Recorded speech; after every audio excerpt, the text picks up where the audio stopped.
En este nuevo vídeo, correspondiente al seminario número 5 de la asignatura Anatomía Humana General, vamos a hacer una descripción de los huesos que constituyen el esqueleto apendicular superior.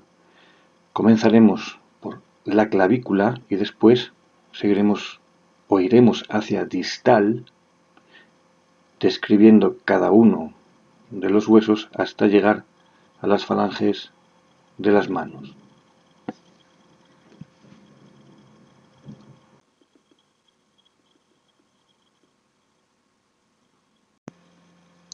Comenzamos con la clavícula, de la cual vemos una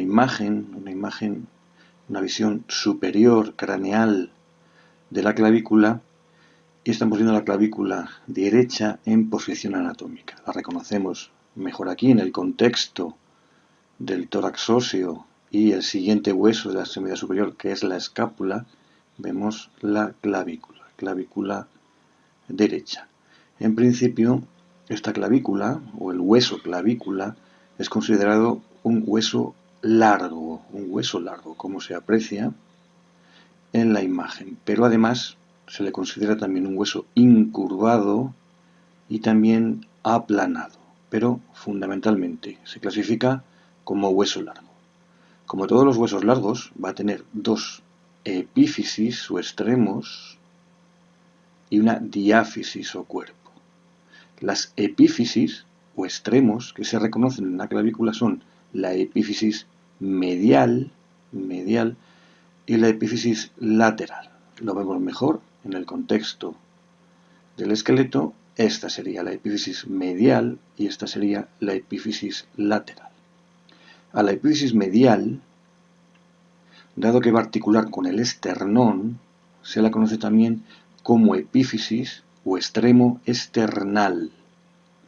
Sin embargo, a la epífisis lateral, dado que va a articular con el acromion de la escápula, se la conoce también como epífisis o extremo acromial.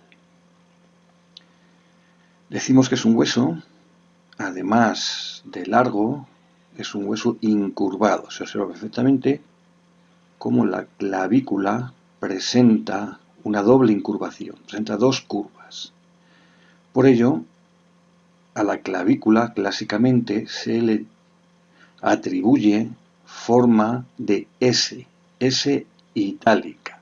Es una S, como todas las S, tiene dos curvas, pero estas dos curvas no son muy marcadas, son ligeras, de ahí que se le considere que tiene forma de S itálica.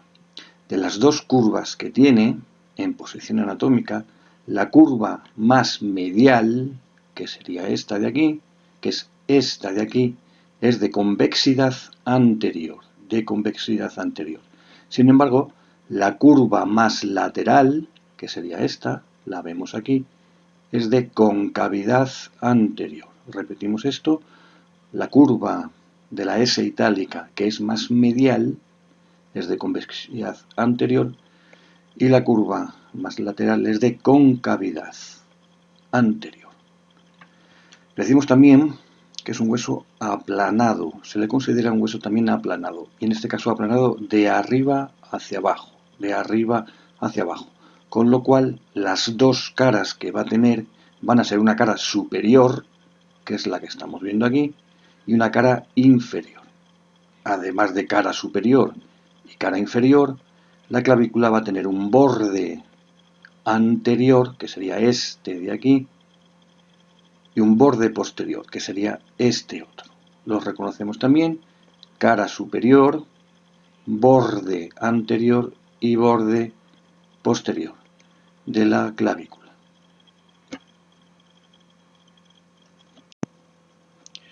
Observamos de nuevo la clavícula, una visión superior de la clavícula derecha en posición anatómica y una visión inferior de la misma clavícula. Vemos la cara superior de la clavícula y la cara inferior del cuerpo de la clavícula. En principio y de forma general, la superficie más superior de la clavícula, la que corresponde a su cara superior, es más lisa, más pulimentada que la que corresponde a la cara inferior. Se aprecia claramente en las imágenes cómo la superficie correspondiente a la cara inferior presenta más accidentes morfológicos, es más irregular. Tenemos el extremo medial, extremo external, y el extremo lateral, extremo acromial de la clavícula. El extremo medial o external es más cuadrangular y también más voluminoso que el lateral. Quizá no se aprecia bien en esta imagen, pero sí que es más voluminoso y más cuadrangular, el extremo medial o external. El extremo lateral o acromial, sin embargo, es más aplanado, más plano, más aplanado. En el extremo medial o external observamos claramente cómo hay una carilla articular. La vemos muy bien en la vista superior y en la vista inferior. Esta carilla articular se le concede una forma de silla de montar, y va a servir para articular con la escotadura clavicular del esternón. El extremo lateral, extremo acromial, que como decimos es más aplanado, clásicamente en anatomía clásica se le compara con una espátula de albañil, y en él vamos a encontrar también una carilla articular. No la apreciamos bien aquí en la visión superior, pero sí en la visión inferior. Vemos aquí como tiene otra carilla articular, una carilla articular más pequeña que la del extremo medial, también más plana, elíptica, y esta carilla del extremo acromial lógicamente va a servir para articular con el acromion de la escápula. Observamos en la visión inferior cómo la cara inferior del cuerpo está recorrida por un surco o canal. Lo vemos aquí, este surco o canal, esta depresión lineal que recorre toda la cara inferior del cuerpo de la clavícula. Este surco o canal es el surco del músculo subclavio, surco del músculo subclavio. El músculo subclavio va a fijarse, va a insertar en dicho canal. Vemos también en la superficie inferior correspondiente al extremo external como hay una zona rugosa. La vemos aquí claramente, donde ha quedado fijado el puntero. Esta zona rugosa que está en la superficie inferior del extremo external se conoce actualmente como la impresión del ligamento costoclavicular, porque en ella va a insertar dicho ligamento, el ligamento costoclavicular. Si nos vamos al extremo lateral, al extremo acromial, en su superficie inferior encontramos una línea o cresta, se ve muy bien aquí, una línea o cresta y un tubérculo, este de aquí. Una línea o cresta y un tubérculo. La línea o cresta se le conoce como línea trapezoidea, y al tubérculo se le conoce como tubérculo conoideo. En la línea trapezoidea, que como vemos es más lateral y un poquito más anterior, va a insertar el ligamento trapezoide, en la línea trapezoidea. En el tubérculo conoideo, que como vemos es un poquito más medial y posterior,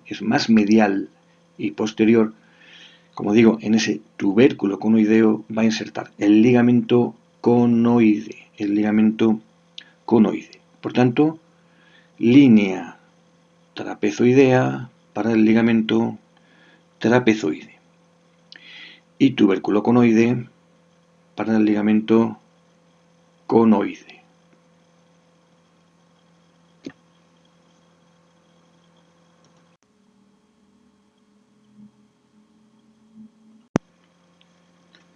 Pasamos a la descripción anatómica de la escápula u omóplato y estamos viendo en la imagen una escápula derecha en posición anatómica. La reconocemos en el contexto del esqueleto, es una escápula derecha en posición anatómica.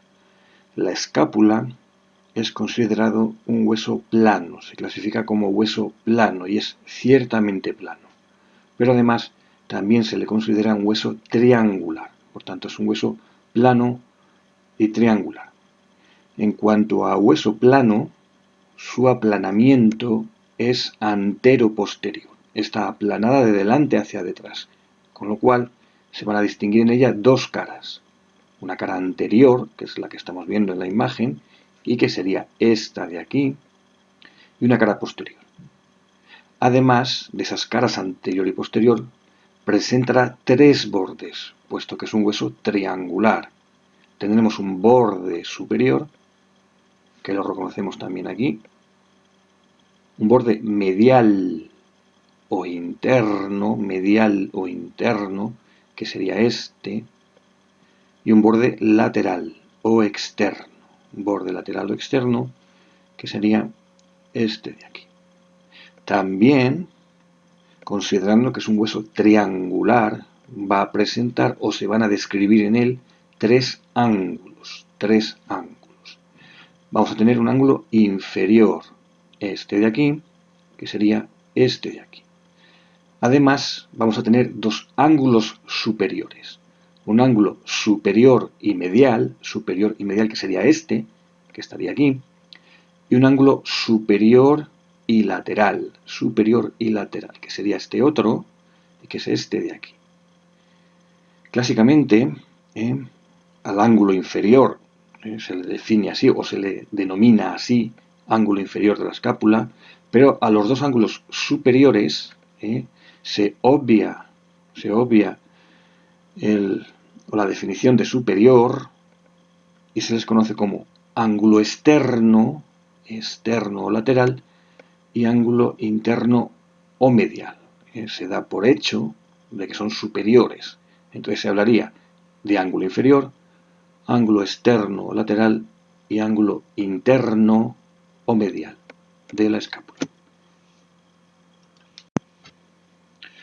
Observamos de nuevo la escápula derecha en posición anatómica, en este caso una visión anterior, que ya conocemos, y aquí tenemos una visión posterior de la misma escápula. Además, tenemos aquí una visión lateral de la escápula derecha. En la visión anterior apreciamos la cara anterior de la escápula y observamos cómo toda la cara anterior está ciertamente deprimida, y es decir, va a constituir una fosa. En toda la superficie de la cara anterior vamos a distinguir una fosa. Esa fosa se denomina fosa subescapular, es la fosa subescapular. Y en ella estudiaremos que se va a insertar, se va a fijar el músculo subescapular. En la cara posterior, que la vemos aquí, en esta visión posterior de la escápula, lo más destacable es que de ella, de la cara posterior de la escápula, surge una espina, una prolongación, que es la espina de la escápula. Lo vemos también en la visión lateral. Esta es la cara posterior y vemos como de ella surge esta prolongación del hueso, que es la espina de la escápula. En general, esta espina de la escápula se dirige hacia lateral y hacia superior, hacia afuera y hacia arriba, hacia lateral y hacia craneal o superior. Vemos como la espina termina en una zona ensanchada, termina ensanchándose. Esta zona final de la espina, ensanchada, es el acromion. Luego el acromion forma parte de la espina de la escápula. Es la parte final ensanchada de la espina de la escápula. Lo vemos también aquí, esta es la espina y este sería el acromion. Y también en la visión anterior vemos surgir la espina de la cara posterior y esto de aquí sería el acromion, Vemos como la espina se dirige hacia lateral y hacia superior y termina en el acromion. En el acromion vamos a encontrar una carilla articular. La vemos bien aquí, en la visión anterior. Este es el acromion y ahí vemos una carilla articular, aplanada, elíptica, que va a servir para articular con la clavícula, con el extremo acromial de la clavícula. Seguimos en la cara posterior, ya conocemos que de ella surge la espina de la escápula y vemos como dicha espina, la espina de la escápula, me está dividiendo esta cara posterior en una porción más superior y una porción más inferior. La porción más superior está también deprimida, es decir, es también una fosa. Esta fosa se denomina fosa supraespinosa, es la fosa supraespinosa de la escápula, puesto que está por encima de la espina.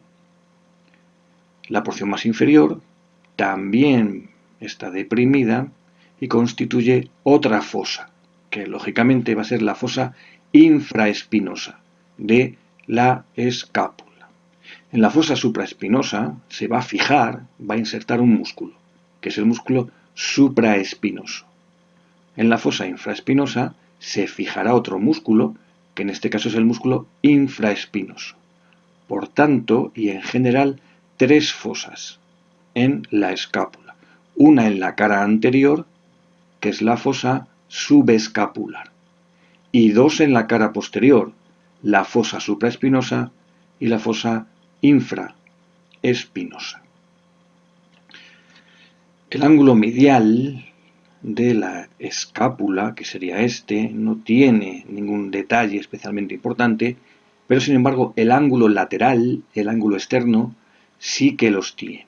Lo vemos aquí, este ángulo lateral o externo, y lo primero que nos llama la atención en él es una gran superficie articular, una gran carilla articular de bastante tamaño. La vemos aquí y la vemos sobre todo aquí en la visión lateral. Este es el ángulo superior y externo, o el ángulo externo directamente, el ángulo lateral. Y vemos esa carilla articular que se denomina cavidad glenoidea de la escápula. Es la cavidad glenoidea de la escápula, que va a servir para articular con la cabeza del húmero. Luego, en el ángulo externo, en el ángulo lateral de la escápula, lo primero que nos llama la atención es esa cavidad glenoidea, que es una carilla articular para articular con la cabeza del húmero. No se aprecia muy bien en la imagen porque son muy pequeñitos, pero por debajo de la cavidad glenoidea habría un pequeño tubérculo y por encima otro pequeño tubérculo, uno por debajo de la cavidad glenoidea y otro por encima. Este podría ser el que está por debajo y por aquí estaría el que está por encima. Al tubérculo que está por debajo se le denomina tubérculo infraglenoideo,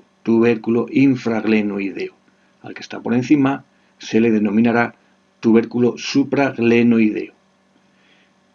En el tubérculo infraglenoideo va a insertar el tendón de la porción larga del tríceps braquial, del músculo tríceps braquial. En el tubérculo supraglenoideo va a insertar el tendón de la porción larga del músculo bíceps braquial. Otro detalle más de este ángulo externo es que algunos autores consideran que después de la cavidad glenoidea hay una zona estrecha, un estrechamiento, se aprecia más o menos aquí. A este estrechamiento, que estaría entre la cavidad glenoidea y el resto del hueso, es lo que se conoce como cuello de la escápula, es este estrechamiento que continúa a la cavidad glenoidea. En el ángulo externo también, además de la cavidad glenoidea, del tubérculo infraglenoideo, tubérculo suprarglenoideo y cuello de la escápula, observamos también una apófisis, una prolongación, también bastante grande, bastante importante. Esta apófisis es la apófisis coracoides de la escápula. Vemos aquí en la visión anterior, pero también aquí en la visión posterior, esta es la apófisis coracoides, y también en la visión lateral, esta sería la apófisis coracoides. Ese nombre de coracoides viene del griego, y lo que nos dice es que tiene forma de dedo, es como un dedo flexionado. Si os fijáis bien, se aprecia quizá mejor aquí, es un dedo flexionado. Un dedo flexionado, la apófisis coracoides, que está indicando, está señalando hacia lateral, hacia lateral. Vemos como ese dedo señala hacia lateral. Esta apófisis coracoides.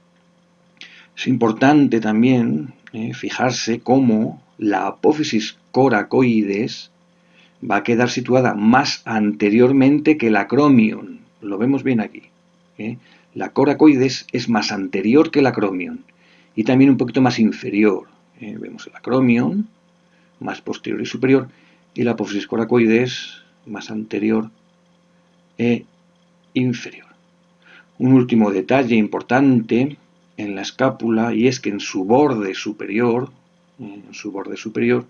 encontramos una escotadura. La vemos mejor aquí en la visión posterior.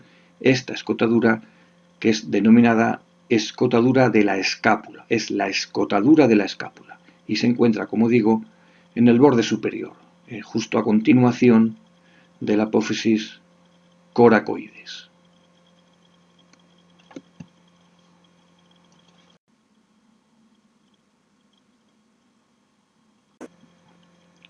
El húmero es el hueso que constituye el esqueleto del brazo. Luego, en el brazo, en el esqueleto del brazo, solo hay un hueso, que es el húmero.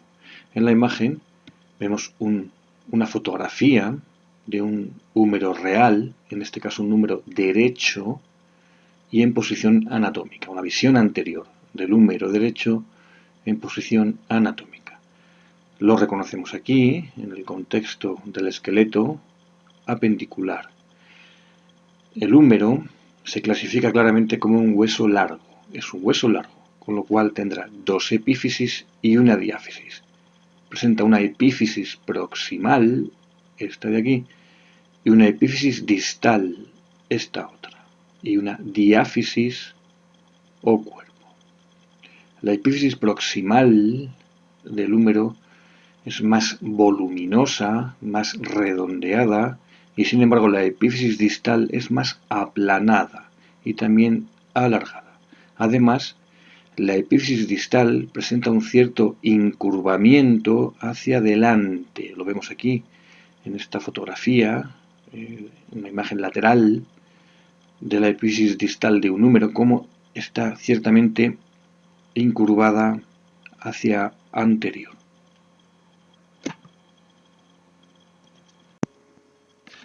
En la imagen vemos de nuevo al húmero, una visión anterior del hueso y una visión posterior del mismo húmero en posición anatómica, húmero derecho en posición anatómica. Vamos a describir primero la epífisis proximal, visión anterior, visión posterior, en la cual lo que destaca sobre todo es esta carilla articular esférica, forma de semiesfera, que es la cabeza del húmero. Toda esta carilla articular semiesférica es la cabeza del húmero, la cual articulará con la cavidad glenoidea de la escápula. La cabeza del húmero está delimitada por un surco que va a ser el cuello anatómico del húmero. Es el cuello anatómico del húmero. Ese surco que está completamente delimitando la cabeza del húmero. Pero en el húmero se considera también la existencia de un segundo cuello, además del anatómico, que es el llamado cuello quirúrgico. El cuello quirúrgico del húmero aproximadamente habría que situarlo en esta posición. No es realmente una estructura anatómica reconocible, pero más o menos correspondería al límite entre la epífisis proximal y la diáfisis. ¿Por qué se considera este cuello quirúrgico? Se considera porque es la zona por la que se suele fracturar el húmero, por la cual se producen con mayor frecuencia las fracturas del húmero. Insisto, más o menos a este nivel estaría el cuello quirúrgico del húmero. También en la epífisis proximal de este hueso encontramos dos tubérculos. Este tubérculo de aquí, situado lateralmente en la epífisis proximal, que lo vemos también en la visión posterior, es este de aquí. Este tubérculo, visto en la visión anterior y visto de nuevo en la visión posterior, es el tubérculo mayor del húmero. Recibe ese nombre, tubérculo mayor del húmero, antiguamente conocido como troquíter. Tenemos otro tubérculo más pequeño situado en la superficie anterior. Este de aquí sería el otro tubérculo, que es el tubérculo menor. Tubérculo menor. Está aquí situado en la superficie anterior, con lo cual este no lo podríamos ver en la visión posterior. Solo se podría ver en esta visión anterior. Por tanto, tenemos el tubérculo mayor del húmero y el tubérculo menor. Vemos como hacia abajo ambos tubérculos se están prolongando con sendas crestas. El tubérculo mayor se prolonga con una cresta hacia distal, hacia abajo, y el tubérculo menor también se prolonga con una cresta. Entre los dos tubérculos y sus correspondientes crestas vemos que se establece un canal, un surco, más bien un surco, porque no es muy ancho, un surco. Este surco que vemos aquí es el surco intertubercular, ese es el nombre correcto actualmente, surco intertubercular. Por este surco, o este surco intertubercular, va a ser recorrido por el tendón de la porción larga del músculo bíceps. Antiguamente, este surco intertubercular era conocido como corredera bicipital. Continuamos describiendo el húmero y vamos a hacerlo ahora describiendo su epífisis distal, la epífisis distal del húmero. De nuevo, visión anterior de la epífisis distal en posición anatómica y visión posterior.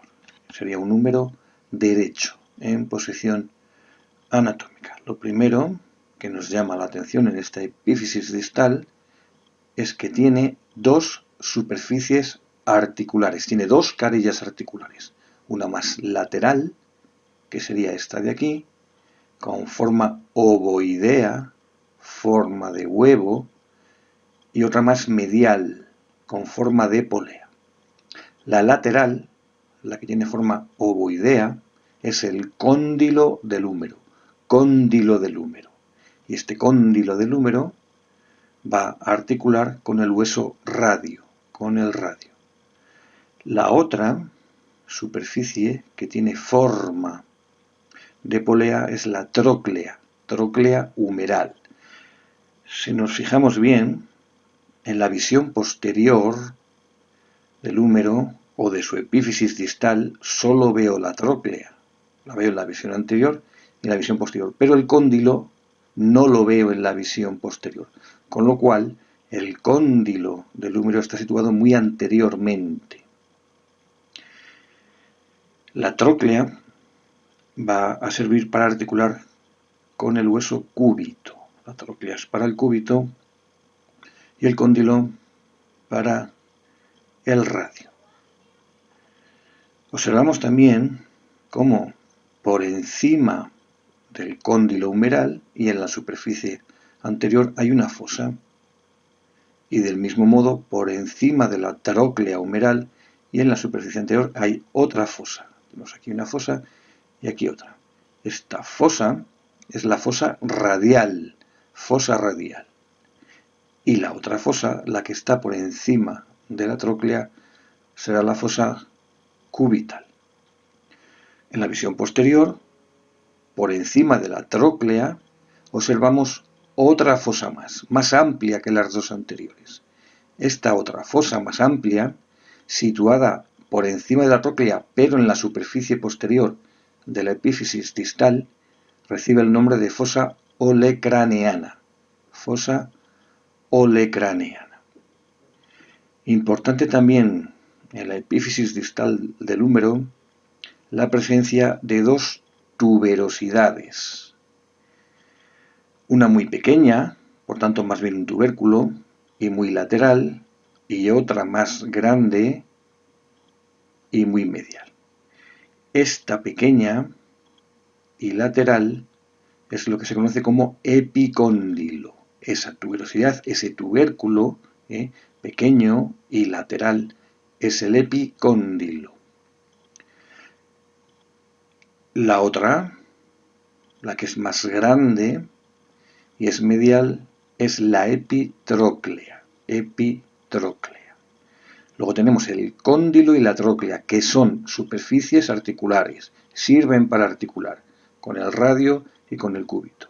Cóndilo y tróclea. Y luego además tenemos el epicóndilo y la epitróclea. No hay que confundir cóndilo y tróclea, que son superficies articulares, con epicóndilo y epitróclea, que son tuberosidades o tubérculos y sirven para inserción de ligamentos y tendones. En la anatomía más clásica, en la anatomía más actual, en la nomenclatura más actual, al epicóndilo se le conoce también como epicóndilo lateral,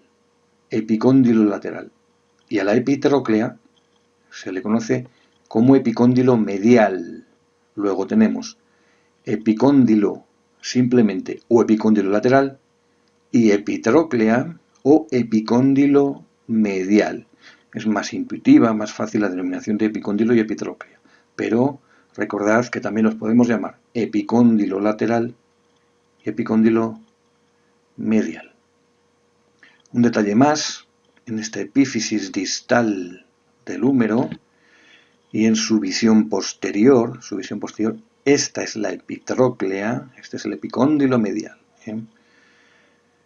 Estamos viendo el muro desde detrás, luego esto es medial. Esta es la epitróclea, por tanto, o el epicóndilo medial. Y observamos en ella, en su superficie posterior, un canal. Aquí tenemos un canal en la superficie posterior de la epitróclea. Dicho canal va a ser recorrido por el nervio cubital. Es el canal del nervio cubital.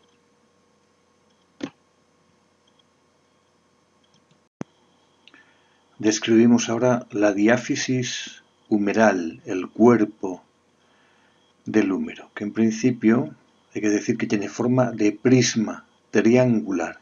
Es un prisma triangular, con lo cual en ella se reconocen tres bordes y tres caras. Tenemos en la visión anterior el borde anterior. Aproximadamente por aquí se aprecia la situación del borde anterior del húmero. Este sería el borde lateral y este otro sería el borde medial. Como tiene un borde anterior, en la visión posterior solo puedo ver los otros dos bordes, es decir, el borde medial y el borde lateral. En cuanto a las caras, vamos a tener una cara posterior, todo esto será la cara posterior, y sin embargo en la visión anterior vamos a tener una cara anterolateral una cara anterolateral, esta zona de aquí, y una cara anteromedial. Por tanto, en la diáfisis del húmero, con forma de prisma triangular, se distinguen un borde anterior, un borde lateral, que es este de aquí también, y un borde medial, que sería este. Entre el borde anterior y el borde lateral tenemos la cara anterolateral, y entre el borde anterior y el borde medial tenemos la cara anteromedial. En la visión posterior vemos la cara posterior, todo esto sería la cara posterior, delimitada por el borde medial y el borde lateral. Para comprenderlo mejor tenemos este esquema de la diáfisis del húmero. Se trata de un corte transversal u horizontal de la diáfisis del húmero. Y observamos cómo tenemos el borde anterior, el borde lateral y el borde medial. Entre el borde lateral y el borde anterior, la cara anterolateral. Entre el borde anterior y el borde medial, la cara anteromedial. Y por último, la cara posterior, situada o delimitada entre el borde lateral y el borde medial.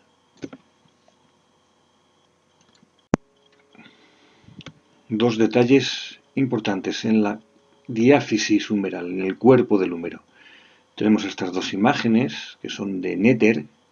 Reconocemos el húmero en la visión anterior y el húmero en la visión posterior. En la cara anterolateral, que sería esta de aquí, observamos claramente en esta zona una tuberosidad. Vemos una tuberosidad rugosa, insisto, en la cara anterolateral, más o menos en el centro o en la parte media, mejor dicho, de esta cara anterolateral. Esta tuberosidad rugosa es la tuberosidad deltoidea. Aquí va a insertar el tendón final del músculo deltoides, del deltoides. Por tanto, tuberosidad deltoidea en la cara anterolateral del húmero. Y en la cara posterior observamos un canal. Lo vemos aquí claramente en la imagen de Netter. Este canal en la cara posterior del húmero, del cuerpo del húmero, es un canal que vemos que se dirige hacia el lateral y hacia abajo, es oblicuo hacia el lateral y hacia abajo, y es el canal del nervio radial.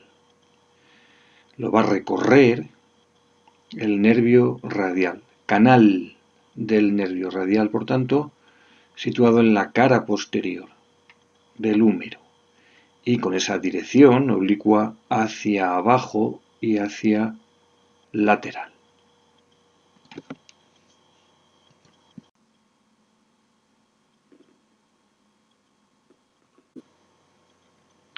Pasamos ya a describir el esqueleto del antebrazo, en el cual sabemos que vamos a encontrar dos huesos. El esqueleto del antebrazo está constituido por dos huesos, uno lateral, en posición anatómica, que será el radio, y otro medial, en posición anatómica, que será el cúbito. Vamos a comenzar por el radio, el hueso lateral, y en la imagen vemos un radio derecho y una visión anterior de este radio derecho en posición anatómica. El radio es un hueso que se clasifica como hueso largo, con sus dos epífisis y su diáfisis. En la imagen tenemos su epífisis proximal, que correspondería a esta zona, y su epífisis distal, que correspondería a esta otra zona. Y en el medio, la diáfisis o cuerpo.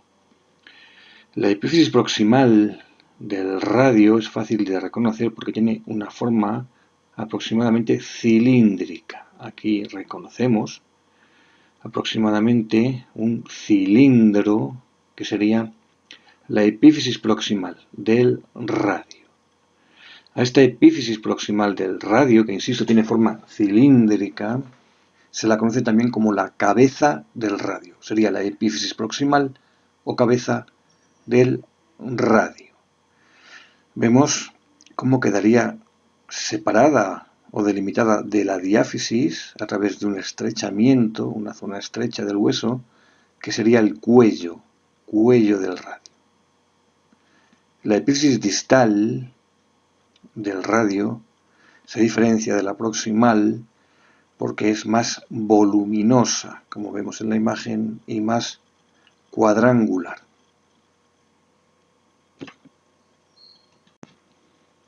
Observamos de nuevo el radio derecho en posición anatómica, una visión anterior y una visión posterior. Y vamos a describir su epífisis proximal, la cabeza del radio o epífisis proximal del radio, que como decimos tiene una forma aproximadamente cilíndrica. Es un cilindro. En este cilindro, que es la cabeza del radio, vamos a reconocer dos superficies articulares. Tiene dos superficies articulares. Una de ellas sería la base superior del cilindro, la cara superior del cilindro, donde tengo situado el puntero. A esta cara superior del cilindro, a esta base, se le conoce como la fosita articular del radio. Es la fosita articular del radio. La otra superficie articular sería la superficie lateral del cilindro. La superficie lateral circunferencial del cilindro. A esta superficie lateral del cilindro se le conoce como la circunferencia articular del radio. Luego, en la cabeza del radio, con esa forma cilíndrica, dos superficies articulares. La fosita o fosa articular, que articulará con el cóndilo del húmero, y la circunferencia articular. La circunferencia articular, que articulará con el cúbito, con la llamada escotadura radial del cúbito. Lo observamos mejor en esta imagen. Vemos el esqueleto del antebrazo, una visión anterior también. Reconocemos de nuevo el radio y a su lado el cúbito.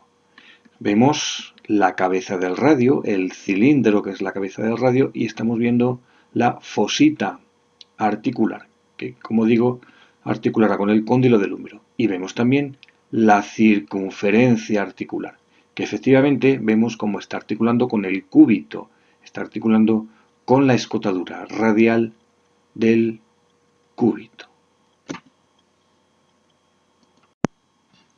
Describimos ahora la epífisis distal del radio, epífisis distal del hueso radio. En principio, y como dijimos anteriormente, tiene una forma cuadrangular, es más voluminosa que la cabeza y tiene esta forma cuadrangular. Primer detalle importante, vemos como en su superficie más lateral o en su porción más lateral tenemos una apófisis. Apófisis estiloides del radio. Esta apófisis de aquí es la apófisis estiloides del radio, situada muy lateralmente. La observamos también en la visión posterior del hueso.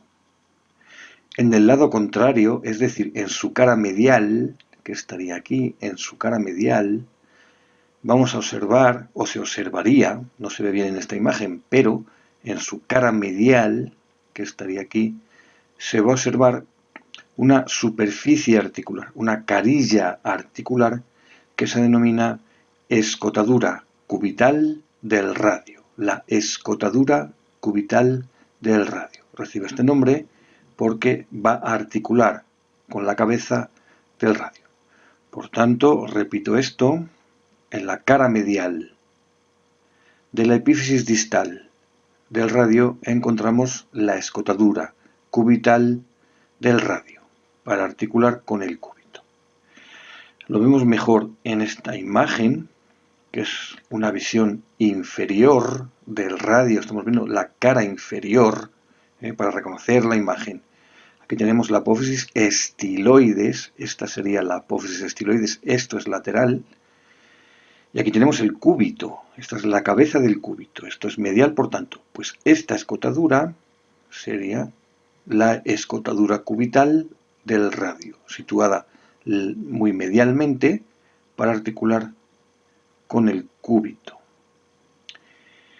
Observamos en la visión anterior lo que sería la cara anterior o superficie más anterior de esta epífisis distal del radio, que vemos que no tiene prácticamente detalles, es una superficie bastante lisa.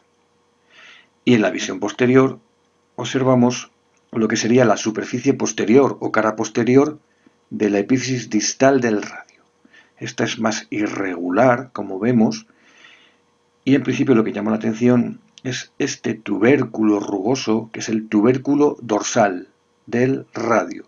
Tubérculo dorsal del radio, situado por tanto en la cara posterior de la epífisis distal.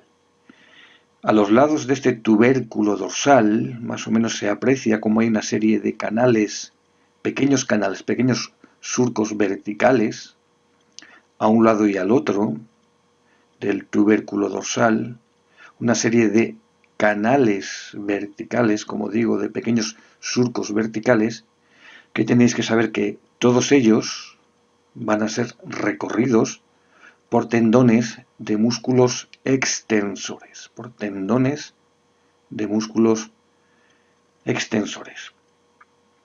Por último, vamos a hablar de lo que sería la cara inferior de esta epífisis distal del radio. Estaría aquí la cara inferior, pero la vemos mejor en esta imagen. Todo esto de aquí es la cara inferior del radio y por tanto de su epífisis distal. Y observamos cómo en toda esta cara inferior del radio hay una superficie articular. Esta superficie articular se denomina superficie articular carpiana del radio. Es la superficie articular carpiana del radio, situada, como digo, en la cara inferior del hueso, de su epífisis distal. Se denomina superficie articular carpiana porque va a articular con el carpo, con los huesos del carpo. Si observamos bien, vemos cómo esta superficie articular carpiana está dividida en dos partes, por una cresta que se aprecia aquí. Tenemos esta parte más, o esta porción más lateral y esta porción más medial. La zona más lateral, el área más lateral de esta superficie articular carpiana, va a servir para articular con el hueso escafoides, con el escafoides del carpo. Sin embargo, la superficie más medial va a corresponder o va a articular con el hueso semilunar. Por tanto, en la cara inferior de la epífisis distal del radio, es decir, en la cara inferior del radio del hueso, observamos la superficie articular carpiana, que la podemos dividir en dos zonas. Una zona o un área más lateral, que será para el hueso escafoides, y un área, una zona más medial, que será para el hueso semilunar.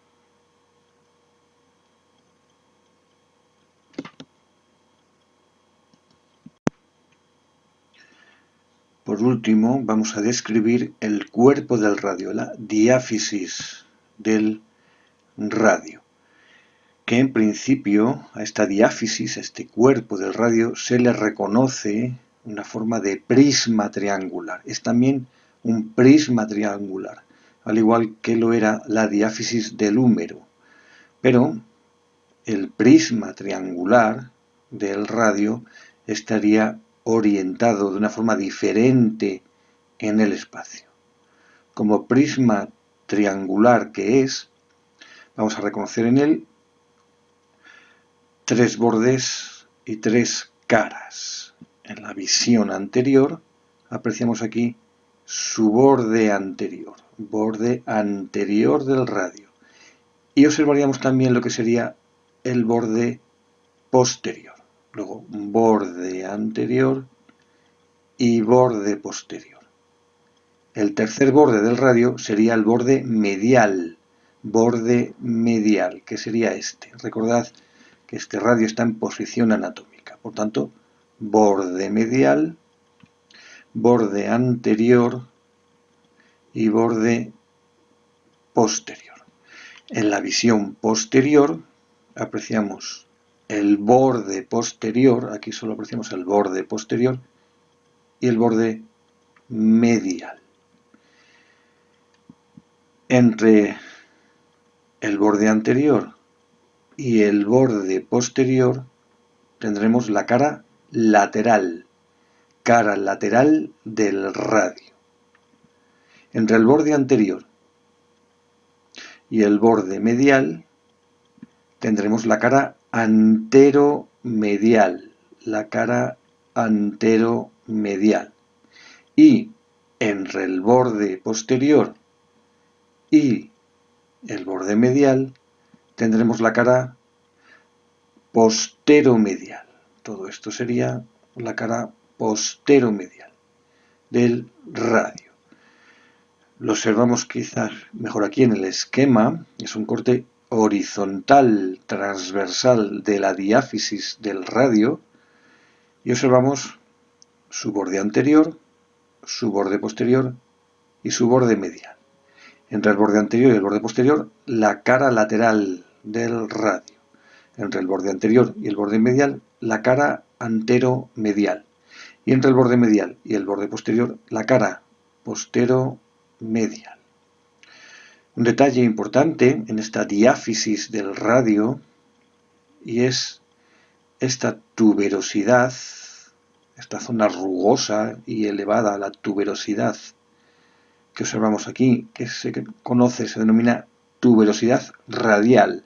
Es la tuberosidad radial, situada en la parte más superior de esta cara anteromedial. Esta tuberosidad radial, o en esta tuberosidad radial, va a insertar el tendón final del músculo bíceps braquial.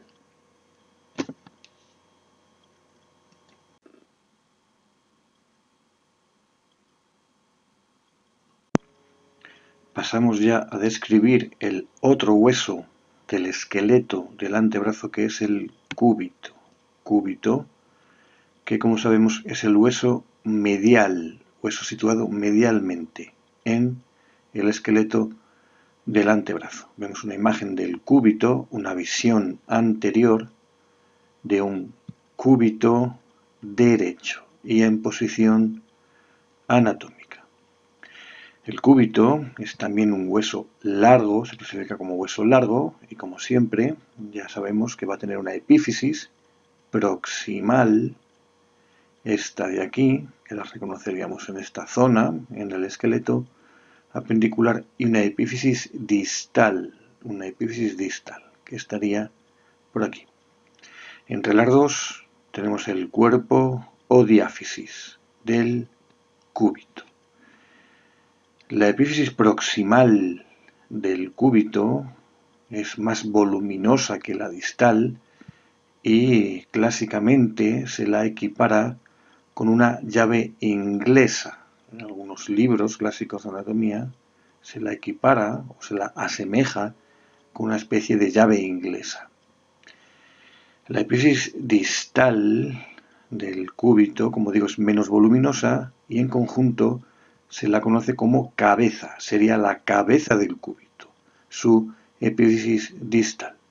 Recordad que en el caso del radio, la cabeza es la epífisis proximal, pues en el cúbito la cabeza es la epífisis distal.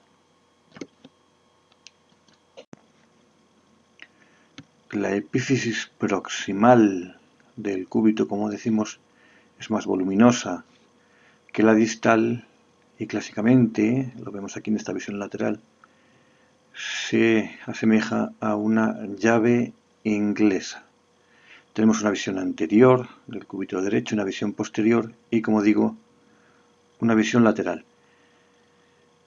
En esta epífisis proximal del cúbito vamos a encontrar una gran tuberosidad que se denomina olecranon. Toda esta zona de aquí que estoy rodeando con el puntero sería el olecranon. Todo esto de aquí es el olecranon y aquí en la imagen la vemos rodeada por el círculo. El olecranon, por tanto, es la porción más superior y posterior del hueso, la porción más supero-posterior del hueso, y de su epífisis proximal es el olecranon. Además del olecranon, en esta epífisis proximal del cúbito encontramos una apófisis, que es la apófisis coronoides, apófisis coronoides del cúbito. Está situada muy anteriormente, con lo cual en la visión anterior no la vemos bien, pero sería esta. Esta sería la apófisis coronoides. No la vemos en la visión posterior, pero sí la vemos perfectamente en la visión lateral.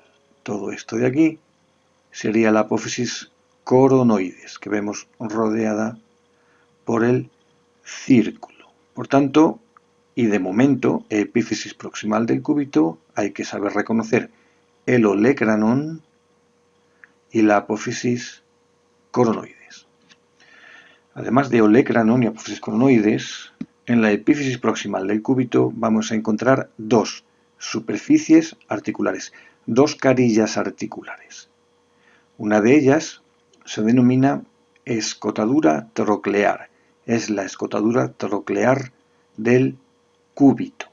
Esta escotadura troclear del cúbito va a articular con la tróclea humeral, con la tróclea del húmero. Y es esta de aquí, esta carilla articular, es la escotadura troclear del cúbito. Pero esta escotadura troclear se prolongaría por la cara superior de la apófisis coronoides. Lo vemos en la visión lateral. Esta es la escotadura troclear en la superficie anterior del olecranon, pero se prolonga por la superficie más superior de la apófisis coronoides. En esta imagen, donde vemos el radio y el cúbito articulados, lo vemos mejor. Toda esta zona articular y toda esta zona articular, toda esta carilla articular, va a ser la escotadura troclear del cúbito. Vemos cómo está separada, dividida en dos zonas, una que corresponde a la superficie más anterior del olecranon y la otra que corresponde a la superficie más superior de la apófisis coronoides. La otra superficie articular que se reconoce en la epífisis proximal del cúbito sería esta de aquí, esta que vemos aquí, que está situada en la zona más lateral de la apófisis coronoides y se denomina escotadura radial del cúbito. Es la escotadura radial del cúbito, porque va a servir para articular con el radio. La vemos aquí y la vemos aquí, situada lateralmente en la apófisis coronoides, escotadura radial. En esta imagen, la escotadura radial sería esta de aquí, y vemos cómo efectivamente está articulando con la circunferencia articular del radio. Por tanto, en la epífisis proximal del cúbito, importante saber reconocer el olecranon y la apófisis coronoides.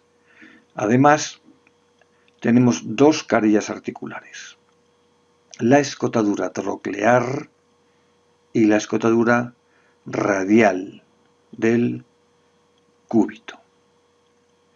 En cuanto a la epífisis distal, la vemos aquí, es conocida también como cabeza, como dijimos antes. La epífisis distal del cúbito es la cabeza del cúbito.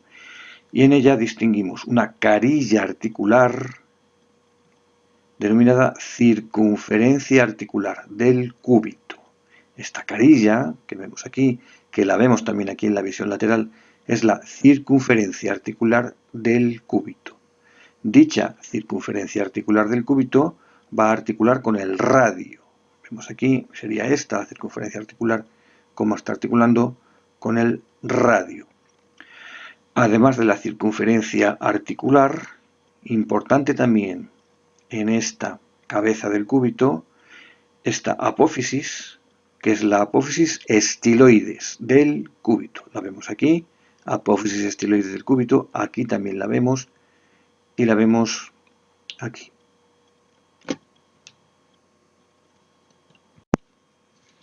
Por último, vamos a describir el cuerpo, la diáfisis del cúbito. Recordamos que tenemos una visión anterior de un cúbito derecho y una visión posterior del mismo cúbito derecho, siempre en posición anatómica.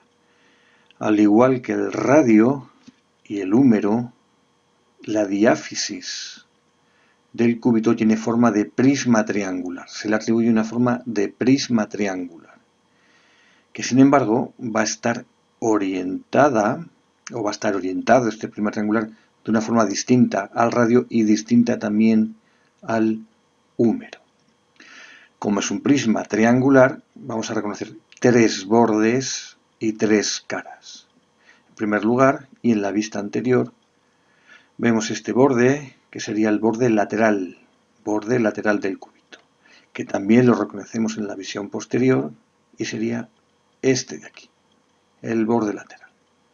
Además de borde lateral, en el cúbito se reconocen también un borde anterior, que sería este de aquí, y un borde posterior, que sería este otro de aquí. Entre los bordes anterior y posterior vamos a reconocer una cara medial en el cúbito.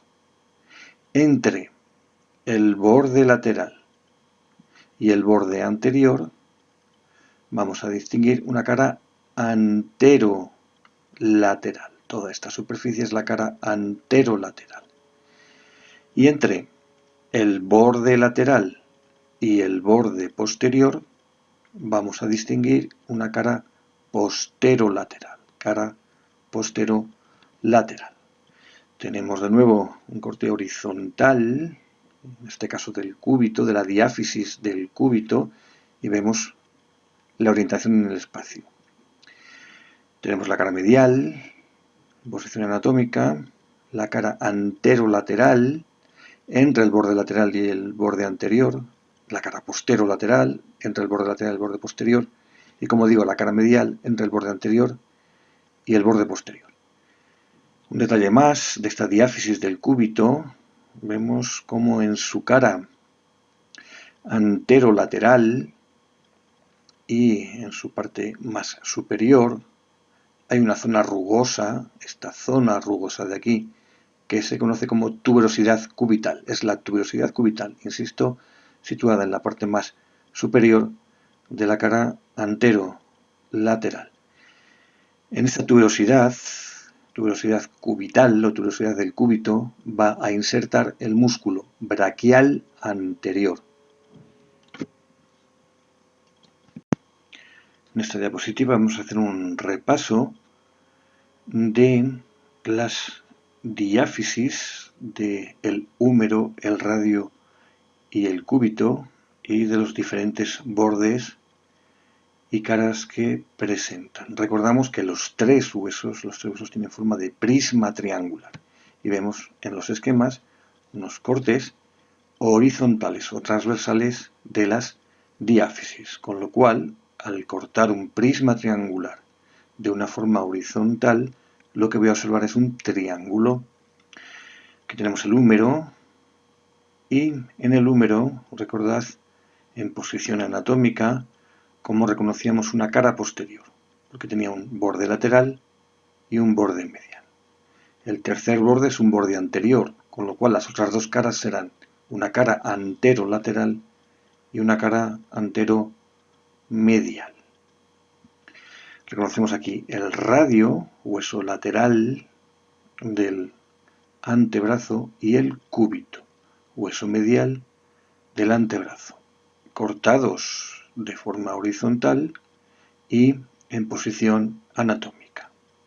Los dos también son prismas triangulares. Al cortarlos de forma horizontal, lo que observamos son triángulos. En el caso del radio, que es el hueso lateral, distinguimos una cara lateral, que está separada por un borde anterior y un borde posterior, con lo cual el tercer borde del radio va a ser un borde medial, y las otras dos caras serán una cara anteromedial y una cara posteromedial. Sin embargo, el cúbito va a presentar una cara medial, separada o delimitada por el borde anterior y el borde posterior, con lo cual el tercer borde del cúbito va a ser un borde lateral, y las otras dos caras serán una cara anterolateral y una cara posterolateral. Observamos cómo en posición anatómica el borde medial del radio está enfrentado con el borde lateral del cúbito. Están los dos enfrentados. Borde medial del radio, insisto, y borde lateral del cúbito. Estos dos bordes, el borde medial del radio y el borde lateral del cúbito, van a estar unidos por una membrana. Lo observamos aquí, en la imagen del esqueleto del antebrazo. Este es el borde medial del radio y este es el borde lateral del cúbito. Y vemos como efectivamente están unidos por una membrana. Dicha membrana es la membrana interósea, Por tanto, al borde medial del radio también se le puede denominar o también se le conoce como el borde interóseo del radio. Sin embargo, al borde lateral del cúbito es al que se conoce como borde interóseo del cúbito. Por tanto, el borde medial del radio es el borde interóseo del radio y el borde lateral del cúbito es el borde interóseo del cúbito.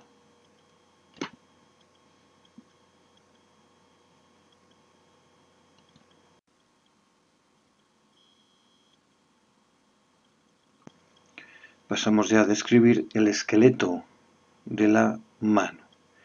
Tenemos en la imagen el esqueleto de una mano derecha en posición anatómica, una visión anterior del esqueleto de una mano derecha en posición anatómica. La reconoceríamos aquí en la imagen global del esqueleto. Y en principio, en el esqueleto de la mano, a su vez, se distinguen tres regiones óseas. Dentro del esqueleto de la mano, tres regiones óseas. Una primera región, que sería esta zona de aquí, que es el carpo, o región carpiana. En esta región carpiana vamos a localizar 8 huesos diferentes, todos huesos de pequeño tamaño y del tipo de huesos cortos. Por tanto, primera región, la región carpiana, con los 8 huesos del carpo. La segunda región, que estoy delimitando con el puntero, es la región metacarpiana. Región metacarpiana que está constituida por 5 huesos distintos, uno por cada dedo, que son los huesos metacarpianos. Los huesos metacarpianos. A esta región metacarpiana también se le podría llamar metacarpo, el metacarpo. Y por último tendríamos la región de las falanges. Que como sabemos ya, tenemos 2 falanges para el primer dedo y 3 falanges para cada uno del resto de los dedos. Los huesos del carpo son 8 huesos de pequeño tamaño, todos clasificados como huesos cortos, son del tipo de hueso corto, como digo, en general de pequeño tamaño, y estos 8 huesos están dispuestos en 2 filas o hileras de 4 huesos cada una. Hay una primera fila, que es la más proximal, con lo cual también se la denomina hilera proximal.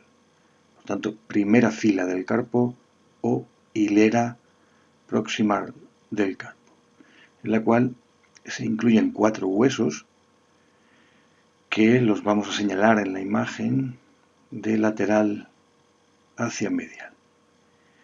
Tenemos la imagen anterior, la visión anterior del esqueleto de la mano, y el primer hueso, el más lateral, por tanto, de esta primera fila del carpo, va a ser este de aquí, que es el escafoides.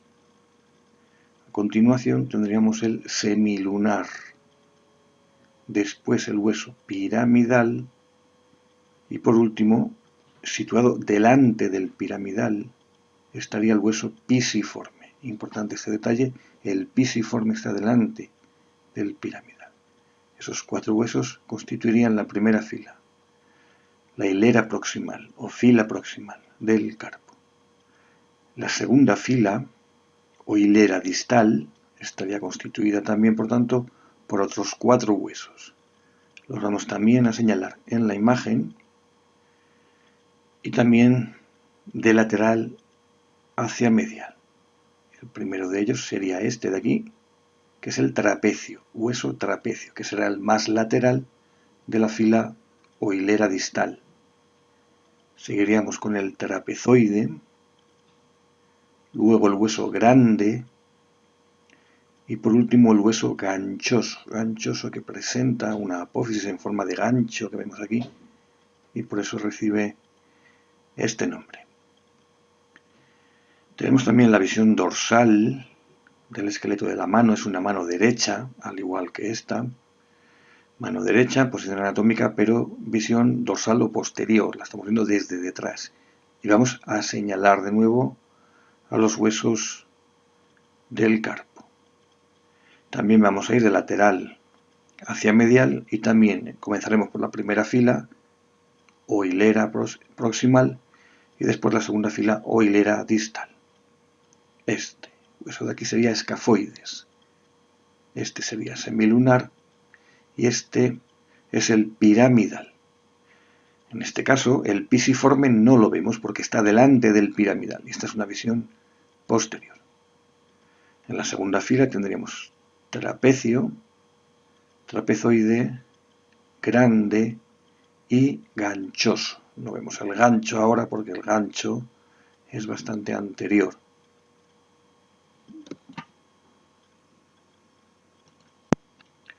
Pasamos a describir ahora los huesos metacarpianos, que son 5 huesos que se clasifican como huesos largos. Son 5 huesos clasificados en el tipo del hueso largo. Habría un metacarpiano por cada dedo.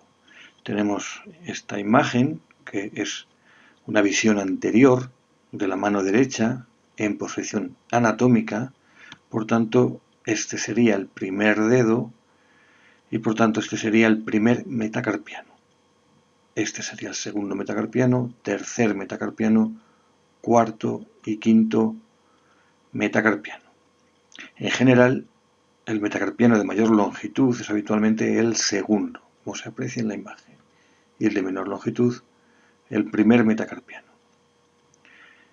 Son huesos largos, como sabemos, con lo cual en ellos vamos a distinguir una epífisis proximal y una epífisis distal. A las epífisis proximales de los metacarpianos se las conoce también como bases, son las bases de los metacarpianos. Y en las bases de los metacarpianos vamos a encontrar carilla o una carilla articular plana. En las bases, en cada base de los metacarpianos encontraremos una carilla articular que es plana, excepto en la base del primer metacarpiano. En la base del primer metacarpiano, la carilla articular que encontraremos tiene forma de silla de montar.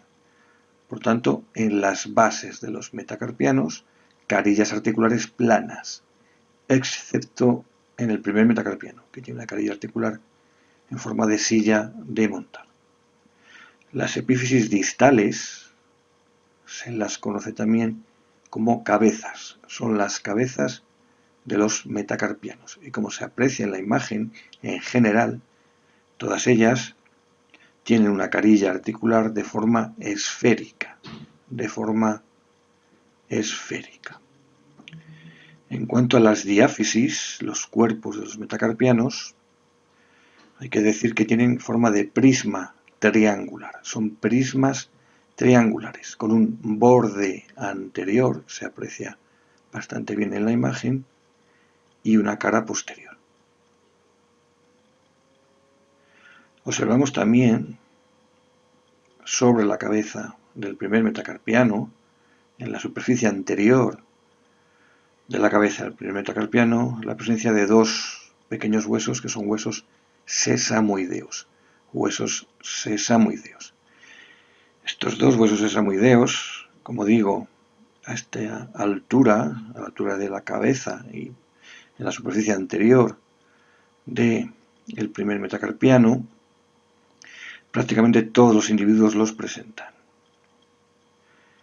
Algunos individuos presentan también otros huesos sesamoideos en otras disposiciones. Bastante frecuente es observar también un hueso sesamoideo a la altura de la cabeza del quinto metacarpiano.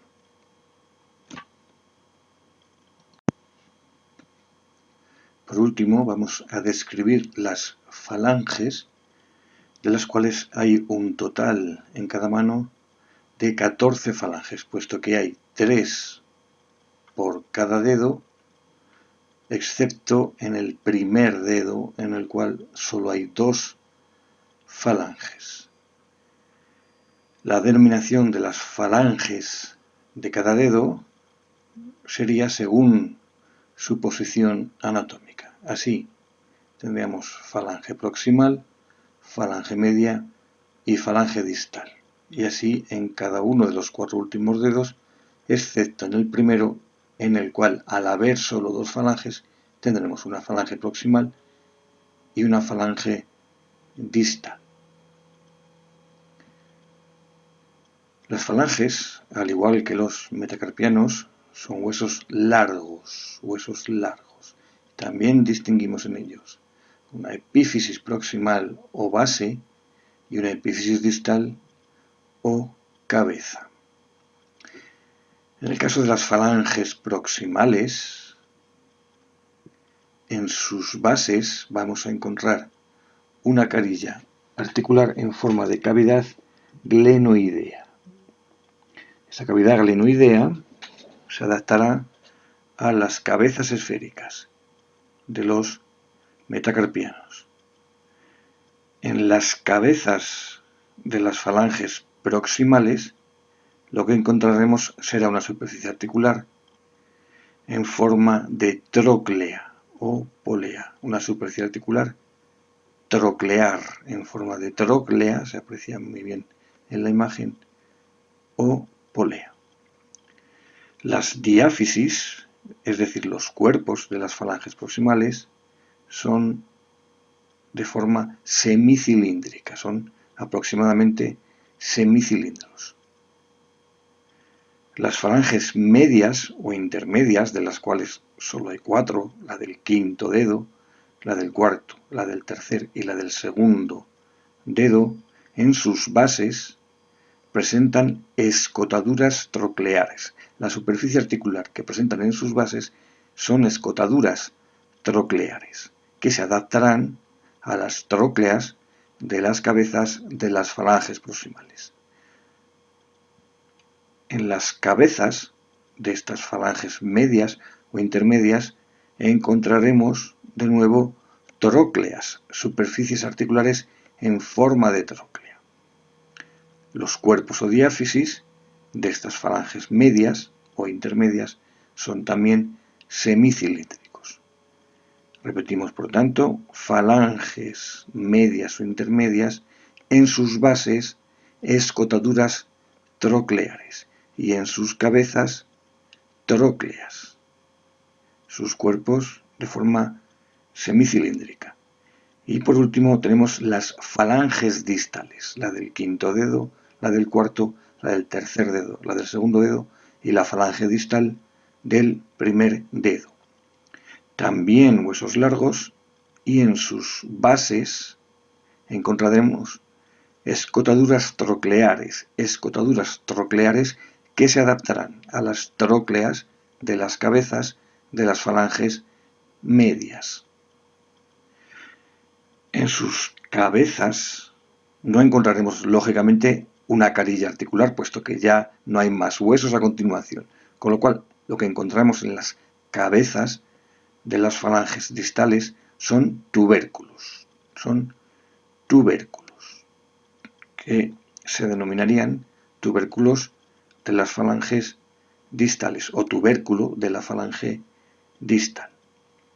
Los cuerpos de las falanges distales se considera también que son aproximadamente semicilíndricos.